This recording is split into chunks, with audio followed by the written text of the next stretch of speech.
अस्सलाम वालेकुम नाज़रीन, हक न्यूज़ के प्रोग्राम अक्स में मैं हूं आपका मेज़बान सुहेल सिद्दीक अंसारी। आज हम बात करने जा रहे हैं गैस की कीमतों में इजाफे की। बिजली के बाद गैस की कीमतों में 45% इजाफे का प्लान तैयार कर लिया गया।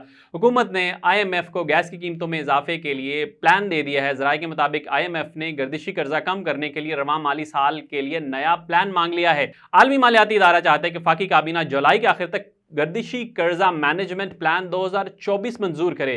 नए प्लान में 392 अरब रुपए अदायगी के इकदाम किए जाएंगे। IMF का कहना है कि बिजली के गर्दिशी कर्जे का हुजम 2374 अरब पर रोका जाए और पावर होल्डिंग कंपनीज के जिम्मे जो कर्ज की अदायगी है उसके लिए भी 10 साल का मंसूबा बनाया जाए। IMF की शराइत में यह भी शामिल है कि रवां माली साल के लिए मकामी और दरामदी गैस के लिए औसत कीमत वाला टैरिफ तैयार किया जाए। ज़राए के मुताबिक लाइन लॉसेस कम करने पर भी काम किया जा रहा है। जहां नाजरीन तो तैयार हो जाइए गैस की कीमतों में इजाफे के लिए और इस तरह की अपडेटेड न्यूज़ के लिए देखते रहिए हक न्यूज़।